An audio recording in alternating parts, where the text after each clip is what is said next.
Bueno, ¿cómo has pasado? ¿Bien? ¿Mal? ¿Más o menos? ¿Hartos? ¿No hartos? Un poco de cada una, capaz, Sí, ¿no? para variar. Sí. Bueno, bueno, pero vamos adelante, que no nos queda otra. ¿Alguna duda Gabriel, yo te contesté, ¿alguna duda de la tarea que les planteé?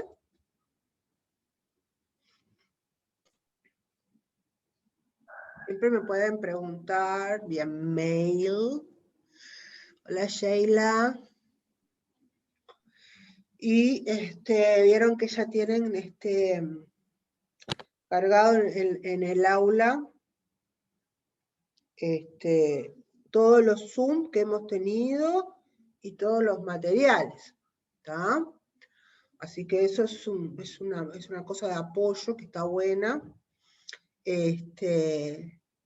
Y bueno, la idea, o sea, el planteo hoy es empezar con macroeconomía. Nosotros tenemos que ubicarnos de que desde que nos conocimos hasta ahora hemos trabajado en lo que es la microeconomía. O sea, no es que vamos a estudiar otra cosa o que vamos a aprender a verlo, o sea, o analizar distinto.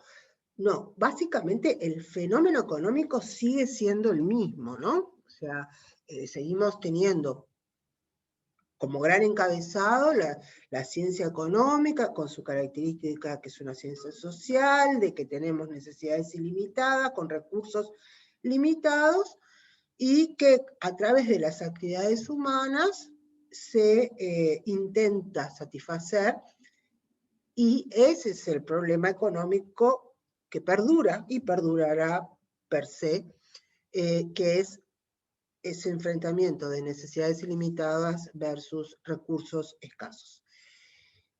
Cuando nosotros estamos parados en la microeconomía, nosotros lo que nosotros es, nuestra mirada es hacia los mercados en su individualidad. ¿Sí? O sea, por ejemplo, ¿se acuerdan que, no sé, que analizábamos el mercado, no sé, yo no me acuerdo ya, pero supóngase, de estufas? Bueno, nuestro análisis económico de qué variables, precio y cantidad de ese mercado es de ese mercado.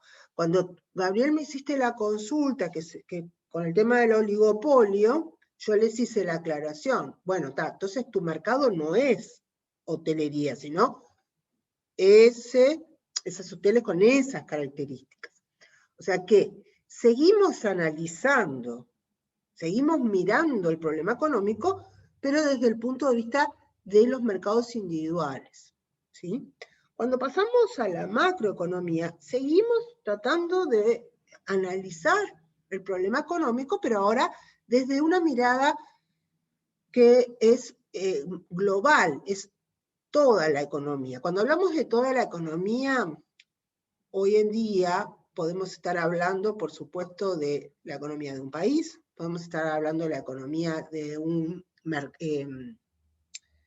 una región, Mercosur, NAFTA, Comunidad Económica Europea, o podemos hablar de la economía global, que siempre hubo una economía global, pero hoy en el mundo totalmente globalizado que tenemos, como que es más evidente la globalización de todo tipo de relaciones y de análisis, sean económicos, sean de salud, miren en el lío que estamos de la pandemia, o sea, es esto consecuencia, no es consecuencia, digamos, pero el desparramo que ha habido es por la gran globalización y el gran movimiento, no solo de personas, sino también de comercio, de bienes y servicios, ¿no? Entonces, vamos a seguir siempre preguntándonos cómo se puede tratar de resolver el problema económico, o mejor dicho, acercarnos a una mejor administración más eficiente, pero ahora lo vamos a ver desde lo global. Entonces ahí nosotros nos encontramos de que se habla de las magnitudes o variables agregadas o macros. Cuando hablamos, ¿se acuerdan que en los mercados, en microeconomía, hablábamos de dos variables que relacionábamos, que era precio y cantidad? Bueno, en la macroeconomía no vamos a hablar del precio, sino que vamos a hablar del nivel general de precios. O sea, vendría a ser los precios de toda la economía, de todos los bienes y servicios. O sea, son variables agregadas. Acá la palabra agregada la tienen que relacionar con la operación de sumar, de adicionar, agregar. De ahí viene las variables agregadas. Entonces, normalmente, ¿sí?, lo que nosotros tenemos más contacto como ciudadanos es a la información de la macroeconomía. Por ejemplo, podemos escuchar, ¿sí?, que a principio de cada mes sale la información de... ¿Qué información sale normalmente a principio de mes? A ver si se dan cuenta. Que la anuncian con bombos y platillos. La inflación del periodo, ¿no? La inflación del periodo, del mes. Dicen, bueno, la inflación del mes de mayo 2021 fue tanto. Anualizada, entonces, ¿qué quiere decir anualizada? Quiere decir de que la inflación de junio del 2020 a mayo 2021 acumulada es tanto. Y después les dan otro dato que es la inflación acumulada de enero 21 a mayo del 21. ¿Sí? Después vamos a ver por qué andamos todos o no pendientes del dato de la inflación. Por otra variable que también nosotros nos informan como ciudadanos, por ejemplo, son todas las variables que surgen del análisis del mercado laboral. Empleo, desempleo, índice de actividad, ¿sí? Esas son variables que nosotros vamos a ver cómo se analizan, cómo se obtiene la información y por qué es importante tener esas variables. Otra variable que también, otro indicador que también tiene importancia a nivel macroeconómico, son las tasas de interés. ¿Sí? Ustedes pueden escuchar, o mejor dicho, si lo han escuchado y no le prestaron atención o no entendían muy bien a qué se refería, cuando, por ejemplo, Estados Unidos, a través de la Reserva Federal, que es el equivalente a nuestro Banco Central, toma decisión de modificar las tasas de interés, ¿sí? Eso no solo repercute en Estados Unidos, sino que repercute en la mayoría de los países porque estamos, digamos, nosotros le debemos dinero a organizaciones que están integradas mayoritariamente con capitales norteamericanos. Pero eso llegaremos en su momento. O sea, ahora nosotros vamos a empezar a ver y a entender qué quiere decir o qué nos dice o qué tenemos que pensar si nos dicen que en Uruguay hay un 14% de desempleo. O sea, ahora vamos a empezar a ver que atrás de esos números, de esos porcentajes, ¿qué es lo que hay? ¿No? Primero que nada, nunca se olviden que detrás de esos números hay gente, ¿no? Hay personas, ¿sí? Acá, en la macroeconomía, siempre, ¿se acuerdan que cuando vimos los modelos económicos hablamos de información? Incluso en el modelo de competencia perfecta se decía que la información era perfecta. A nivel macroeconómico, la información es sustancial y es vital que la fuente de la información sea reconocida y sea confiable. Por ejemplo, muchos indicadores macroeconómicos son publicados por el INE, el Instituto Nacional de Estadística. Otros son publicados, o sea, publicados quiere decir que son procesados y publicados por el Banco Central del Uruguay. En Uruguay, a la fecha, no ha habido nunca problemas de credibilidad de esas dos instituciones. Y eso es vital. ¿Por qué? Porque ¿se acuerdan cuando estábamos charlando de microeconomía, que hablamos de las perspectivas y las expectativas de los demandantes u oferentes de un mercado concreto, cómo podía afectar el comportamiento de ese mercado? Bueno, a nivel macroeconómico, también las expectativas nuestras, como agentes económicos familia, y también agentes económicos empresa, si empezamos a no confiar en que la inflación que dice el INE es esa, o empezamos a no confiar en el valor del PIB que informa el Banco Central, se produce un despiparro total. ¿Por qué? Porque dejamos de tener confianza en indicadores que sirven, entre otras cosas, para tomar decisiones.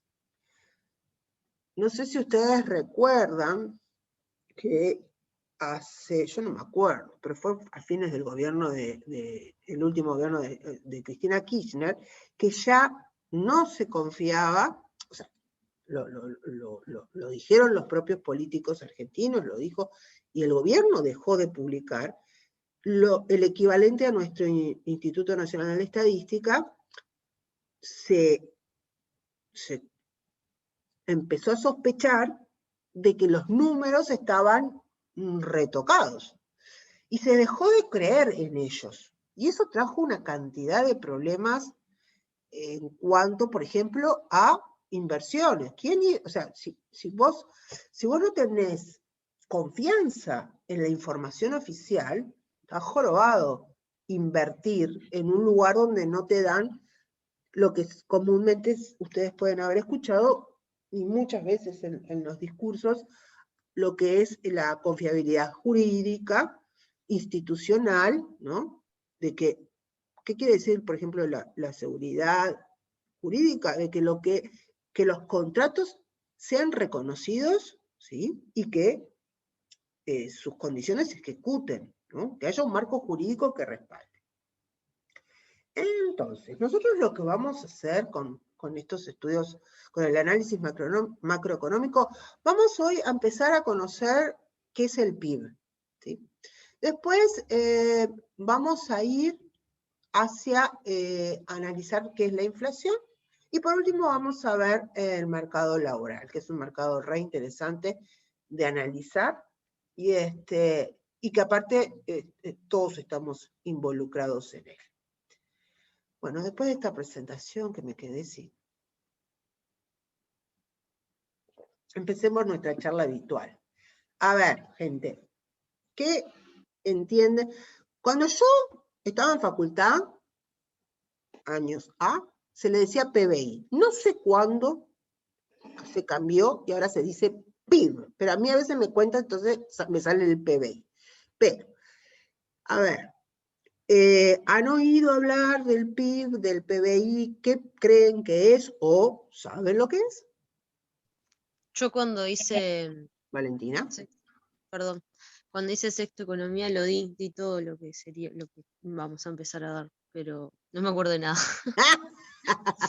Pero no tendrías un buen vamos, profesor o profesora de economía si ya te olvidaste de lo que es. no me fue muy bien en realidad, pero a medida que lo vamos dando yo me voy acordando de algo. ¿Viste que la información queda en algún lado acá? Claro. Profe, yo me acuerdo un poco, Camila, del Producto Bruto Interno y que era la suma de los bienes y los servicios. y nada, como que en un país o en una localidad, y lo que hablabas hoy de que es anual o por mes, cómo se calcula y eso. Bien, o sea, Camila nos dijo que es la suma de bienes y servicios, y habló localidad y habló de tiempo. Vamos a ir tomando esos datos, yo voy recogiendo, porque Valentina dijo que ella sabe que lo dio, pero no se acuerda, así que no puedo tomar de Vale muchas cosas. ¿Alguien más? Puede ser que se utilice para ver la actividad de la economía, como por ejemplo, Bien. tipo Sí. es como para el análisis de la actividad o algo de eso. Es un indicador, exacto. Ahí va, Muy indicador. bien. El indicador para la economía, la riqueza del país también. Bueno, El valor Atalí monetario, ¿no? agrega riqueza. ¿Yamandú? El valor monetario de los bienes y servicios. Sí. El valor monetario de los bienes y servicios. O sea, que agregamos el tema monetario. Bien. ¿Alguna otra opinión más? Eso, que es como el valor que se da a la producción de los bienes y servicios. Y nada, y también cuenta, tipo, no solo lo que consumimos, sino tipo las importaciones, las exportaciones, todo lo que tiene que ver con la administración del Estado. Bien, bien, bien. Vamos a ordenar todo este ping-pong, como siempre, que está bueno, porque el hacer los ping-pong para mí tiene tiene una cosa linda, y es que uno autopercibe lo que sabe o lo que cree saber, o piensa, yo no sé nada, y escucha al otro y dice, pero yo eso lo sabía, ¿no? O sea, está bueno, está bueno.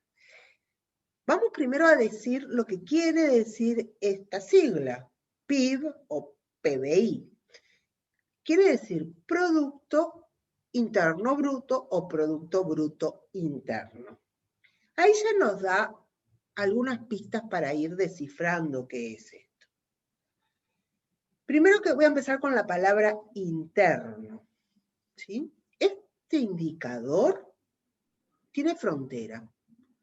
Solamente va a considerar algo que nombraron ustedes, bienes y servicios al producto, o sea, esa palabra producto se refiere también a servicios, o sea, bienes y servicios dentro y solo dentro de las fronteras del país, ¿sí?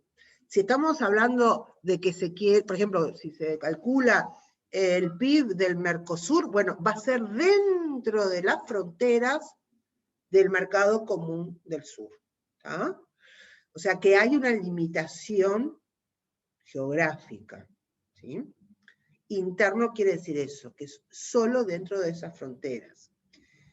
Producto. Bueno, producto se refiere a los bienes y servicios. Y ahí hablaron, por algún lado dijeron producidos, Yamandú habló de monetizados. Vamos a pensar de esta manera. Sí, son la suma de los bienes y servicios, pero finales. ¿Qué quiere decir esto? Los bienes y servicios pueden ser categorizados como intermedios o finales.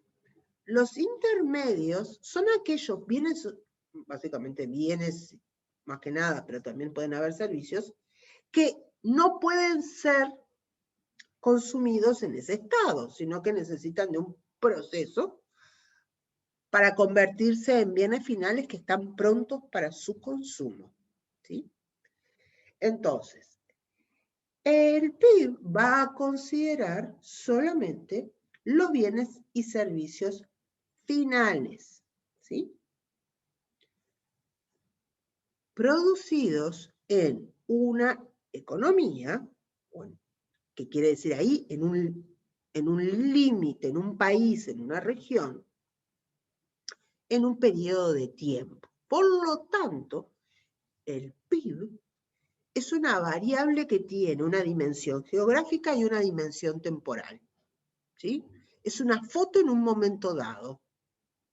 ¿Sí? O sea, el PIB del año 2020 del Uruguay fue tanto. Está acotado a un tiempo y dentro del Uruguay. ¿Sí? Ustedes, yo les cargué un par de videos, inclusive hay uno, tenemos ahí de Educatina, y después tenemos a la economista Laura Raffo, que es muy buena comunicando, y me pareció interesante su explicación, que eso fue un ciclo del diario El País, ¿sí? Entonces, ¿Puedo hacer una pregunta? sí, claro. Que entonces, ¿por qué sería bruto? ¿Perdón? ¿Por qué sería bruto? Bruto porque, ¿qué pasa? Nosotros vamos a ver que hay distintas formas, y las vamos a ver, de medir el PIB, ¿sí? Si nosotros tomamos unas formas de medir que lo nombró, no me acuerdo si fue Amparo, no me acuerdo, perdón, que se considera nuestros niveles de consumo, los niveles de inversión, los niveles habló de la administración del Estado, que sería el gasto público, exportaciones e importaciones. Cuando nosotros estamos hablando de, bueno, el PIB es el resultado de lo producido en bienes finales en un periodo de tiempo, estamos hablando que los recursos que se utilizan, por ejemplo, la infraestructura, no se revaloriza año a año. ¿Qué quiere decir esto? Y ahí viene la palabra bruto. No se considera en el cálculo del PIB el desgaste que, por ejemplo, tiene la infraestructura productiva del país. No se considera, ¿sí?, el neto. ¿Cuál sería el neto? Bueno, tomar por ejemplo, todas las rutas, las carreteras, todo el entramado vial del país, y tomar, por ejemplo, 2020 y decir, bueno, se produjo tanto, se calcula toda la producción, pero le resto todo lo que se desgastó nuestro sistema vial. No se considera eso, ¿no? Por eso se le dice bruto. O sea que en realidad es un indicador en el cual no, se utilizan otros, en el cual no queda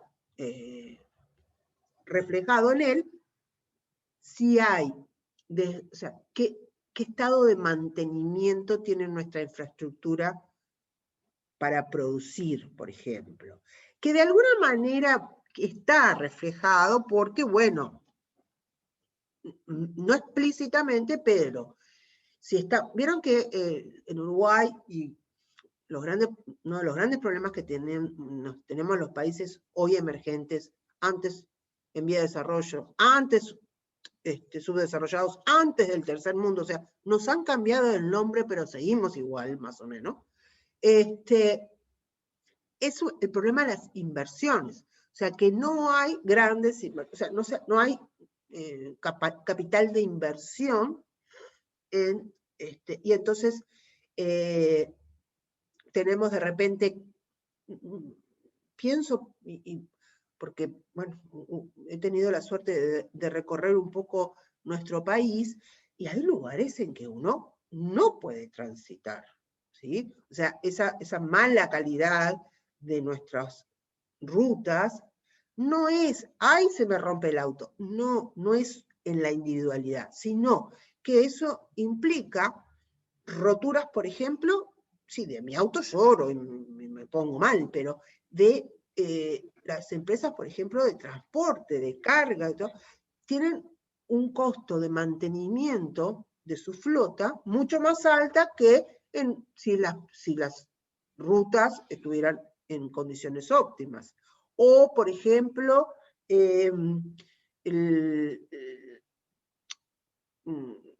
el Estado, el dragado de los puertos, por ejemplo. Bueno, si no se dragan, después los barcos les cuesta entrar o no pueden entrar. Entonces, esa falta de inversión que ha sido, es pandémica ya, o sea, es como una constante, atenta contra la eficiencia. Entonces, nuestra capacidad de generar valor es menor que la de otros países. Yo qué sé, por ejemplo, si uno compara, que las comparaciones son odiosas, pero en economía los indicadores sirven para comparar. Compara Uruguay, su PIB, ¿no? Y lo compara. Ya vamos a ver que no podemos comparar el PIB total versus PIB total de otro país porque no es comparable, pero el PIB per cápita de Uruguay versus el PIB per cápita, o sea, por persona, de Israel, es muchísimo más alto de Israel. Y Israel tiene el tamaño de Tacuarembó y tiene 7 millones de habitantes. O sea, y uno dice, ¿cómo? Bueno, tienen grandes flujos de inversión, por ejemplo. Entonces, tienen formas de producción muy eficientes. ¿Sí? Bien. Entonces, para la definición, la pueden encontrar en cualquier googleada, más o menos seria, pero básicamente el PIB es el valor de todos los bienes y servicios finales producidos por una economía en un periodo en concreto.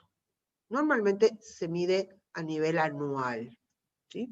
Entonces, atención. Es todo lo que se produce en una economía, en un país, o sea, fronteras, de bienes y servicios finales, ¿sí? Los que están listos para consumir, o sea, dejamos de lado los bienes intermedios, y ahora les voy a explicar con un ejemplo, con una planillita que tengo acá, un caso, para que entiendan por qué se consideran los finales. En definitiva...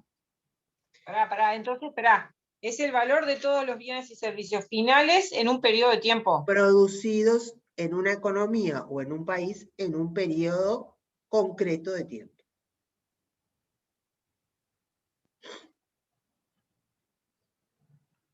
Sí, profe, porque ahí somos varios los que sacamos apuntes. Sí, Y estoy como no, a yo 2:20 sacando.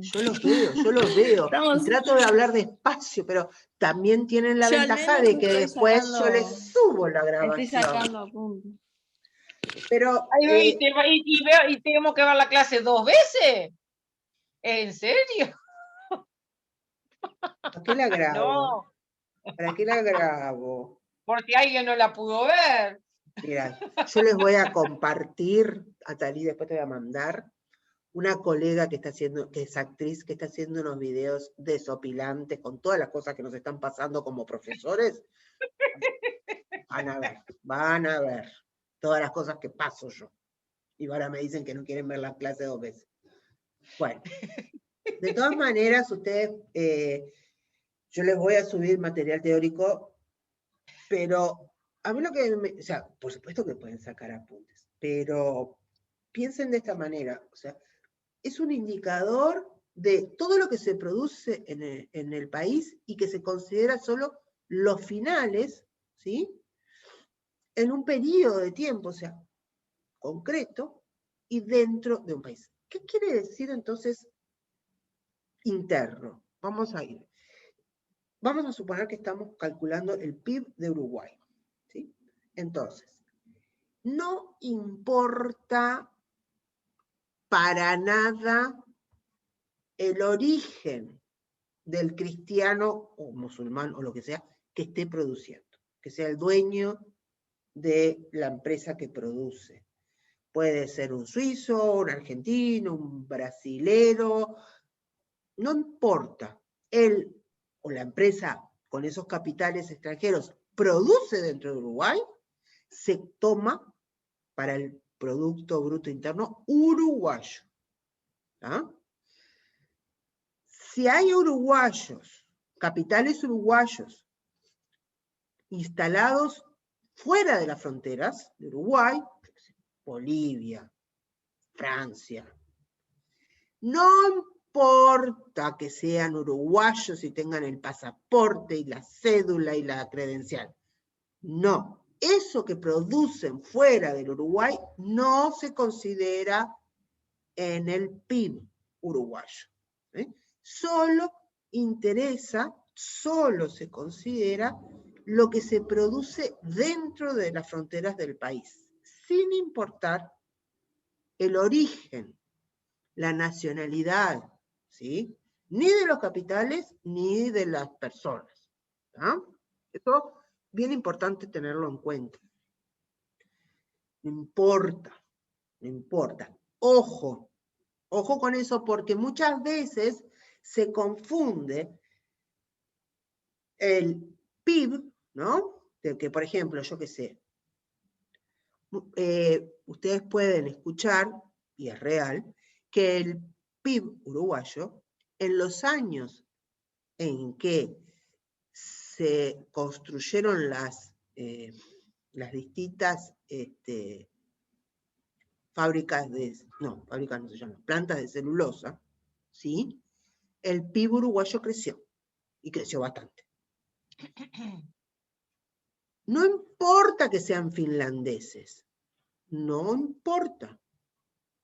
Se considera dentro del PIB uruguayo. ¿Ah?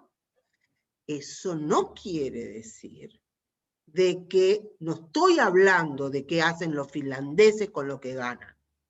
No, los finlandeses se llevarán su ganancia o no, no importa, no lo sé. Acá no hay que confundir que las empresas sean de capitales extranjeros, que se les llama multinacionales, ¿eh? No importa, están produciendo dentro de Uruguay, por lo tanto se consideran como parte del Producto Bruto Interno.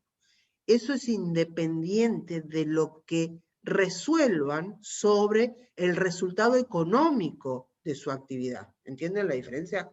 Que muchas veces se dice, ay, pero se está vendiendo el país o se está, se les exonera de todo y se llevan todo el dinero. Son dos cosas distintas, no tienen una con otra. ¿Ah? Lo que se produce dentro de las fronteras nacionales se considera se considera para el Producto Bruto Interno. ¿Tá? ¿Qué pasa? ¿Para qué necesitamos esa información? La información del Producto Bruto Interno tiene es uno de los indicadores más antiguos que se calcula. Lleva un trabajo, chiquilines, enorme. ¿Sí? El cálculo el procesamiento de información, el recogimiento de datos, se lo hace a través en Uruguay, del Banco Central del Uruguay. ¿Sí? El Banco Central del Uruguay, a modo de, entre paréntesis, se le dice banco, pero no es un banco comercial, o sea, no pueden ir a abrir una cuenta al Banco Central. El Banco Central del Uruguay es la autoridad monetaria del país, ¿sí? Todos los países del mundo tienen una autoridad monetaria que tiene distintas funciones, casi todas muy parecidas en los distintos países, ¿sí? Bueno, y entre una de sus funciones en Uruguay es el cálculo del PIB, ¿sí? Y después, por supuesto, que tiene funciones con respecto a, por ejemplo, la emisión de dinero, ¿sí? Del papelito. Es el banco de bancos. Después de la crisis del 2002 se reforzó las funciones del Banco Central. ¿Para qué? Para aumentar los controles sobre los bancos, sobre la actividad bancaria, ¿sí? El Banco Central es toda una figura bien importante en las economías de cada país. Entonces, volvamos al PIB. Es un indicador, por lo tanto indica algo. Entonces, una de las utilidades que tiene calcular, que nosotros lo vamos a ver en el próximo encuentro, igual ya lo tienen en los videos. Una de las finalidades es ver si la economía del país crece o no crece, ¿sí? ¿Qué es crecer? Bueno, si yo me paro en el 2020, me comparo con el 2019, o me comparo con el 2000, o me comparo con 1950, o me comparo en el 1900, ¿sí? Obviamente que no puedo comparar los números, los pesos en bruto, así nomás, sino que ahí hay que ver temas de desvalorización de la moneda y todo para que sea comparables, ¿sí? ¿Ibas a decir algo, Tali? No. Ah, ok. Me quedé. No, Hay algo que vi la otra vuelta en un video que me había adelantado cuando estaba con el tema de monopolio, de oligopolio, me había adelantado, había mirado algo de PBI sí. y decía que está el PBI real y después está el otro que, o sea, que no es el real, es el otro. Y el real, supuestamente, por lo que entendí, es porque, o sea, se mide con un año de referencia, puede ser. Claro. O sea, que no se mide con el año anterior, se mide con el año de referencia que puede estar marcado hace varios años atrás, capaz. Claro. Sí, eso Algo de también, eso me eso dice. también se aplica para la inflación. O sea, la inflación, tenemos un año base, que quiere decir que, bueno, que comparamos con ese. Entonces, Claro. este producto es una forma, por ejemplo, de medir la generación de valor, de una economía. ¿Qué es generar valor? Generar valor básicamente es que si nosotros somos un país con grandes extensiones de tierra, ¿no? Bueno, ¿qué valor le agregamos a esa tierra? Y ahí es donde está la clave del asunto que de repente nos separa de Israel, y es qué hace cada país para agregarle valor a qué, a sus recursos, ¿sí? Nos está quedando poco tiempo, ¿no? Pero, o sea, básicamente, sí, vale. Que entonces el PBI sería como una guía para ponerle un precio a los bienes, nuestros recursos. Más bien para medir la eficiencia o no productiva del país. No ponerle un precio, ¿sí? No. No es para... o sea, mide si nosotros tenemos tantos miles de hectáreas, bueno, ¿qué productividad logramos sobre ella? O en cualquiera de las actividades que hace el Uruguay, ¿sí? ¿Cuánto se agrega de valor? ¿Es lo mismo subir la vaca al barco entera caminando que mandarla toda descuartizada con distintos cortes? Eso es agregarle valor. Bueno, queda menos de un minuto y me duele la garganta. No tengo COVID, pero me duele la garganta porque hoy hablé y hablé y hablé. Les mando un beso y si pueden mirar los videos, y les voy a subir un ejemplito que lo vamos a trabajar la semana que viene en el mismo canal, a pesar de que ustedes no repiten la mirada del canal. Bueno, Chao, profe. Chao. Nos vemos, que pasen bien la semana que viene.